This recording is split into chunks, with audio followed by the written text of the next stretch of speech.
Ano sabi ni Aisha? Ay, galit pati! Ano galit sa iyo? Bakit? Ano bang ginawa mo? Ay, open lang ibang niya!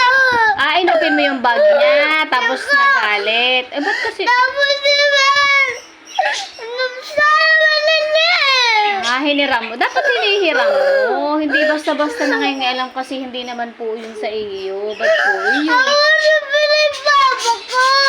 Pag nag-school ka na, bibilang ka na din ni Papa ng bag mo. Ano sabi sa iyo? Paano ang galit ni Aisha? Paano ang galit? Iyak siya, galit siya! Nagalit.